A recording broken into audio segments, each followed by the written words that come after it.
இன்றே டவுன்லோட் செய்து உங்கள் ஃபேவரட் ஷோக்களை என்ஜாய் பண்ணுங்க.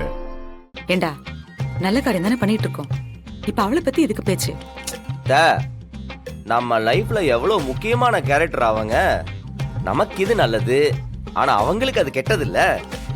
ஏதாவது ஒண்ணு கெட்டது செய்யணும்ல, கெட்டதா யோசிக்கணும்ல. அதை நம்ம எப்படி டேக்கிள் பண்றதுன்னு யார்கிட்டயாச்சும் போர்க்கால அடிப்படையில் ஏதாச்சும் ஒரு ஐடியா வச்சிருக்கீங்க? மாறா, அதிகபட்சம் இவ என்ன பண்ண பாப்பா? கொலை பண்ண பாப்பா, இல்லனா நாளைக்கு ஃபங்க்ஷனை எப்படி நிறுத்துறதுன்னு அதை பத்தி யோசிச்சுட்டு இருப்பா.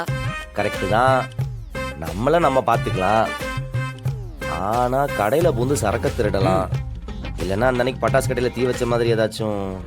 ஐயோ டேய், என்னடா இப்படி எல்லாம் பேசுற? அப்புறம் இந்த மாதிரி ஒரு வில்லி எதிர்த்தாப்புல வச்சுக்கிட்டு நம்ம இப்படிலாம் யோசிக்காம இருந்தா எப்படி? எல்லாம் செய்யக்கூடிய ஆள் தானே.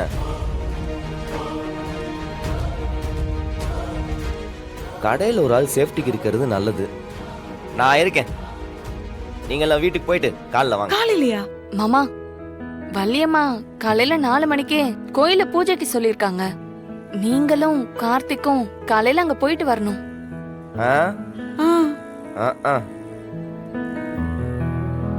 டேய் ராகவா, சொல்லுங்கப்பா. நீ இன்னைக்கு நைட்டு கடையிலே தங்கிக்க. நான் இருந்துக்கிறேன். இல்லப்பா, நானே இருக்கேன். டேய், அதான் கோயிலுக்கு போகணும்னு சொல்றாங்கல்ல, அவனே இருக்கட்டும், அவன் பார்த்துப்பான். சரி டேய், எதுனாலும் உடனே கால் பண்றா. ஓகே தானே? பார்த்துப்பல. நான் பாத்துக்கிறேன்டா, நான் இருக்கேன். சரி, எல்லாரும் கிளம்புங்க, டைம் ஆச்சு, வாங்க போலாம். நீ கிளம்பு. பாத்துக்க. டேய் நான் பாத்துக்கிறேன். ராகவா, பாத்துக்கோ என்ன? போயிட்டு வா. பத்திரம்.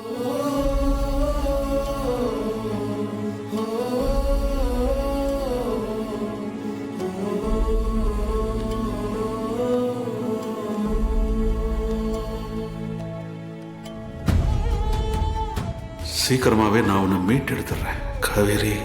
உன்னை அவ்வளோ லேஸ்ல விட்டுற மாட்டேன். மாமா, ம்? நீங்க நினைக்கிறது சீக்கிரமாவே நடக்கும். ம். போலாம் மாமா.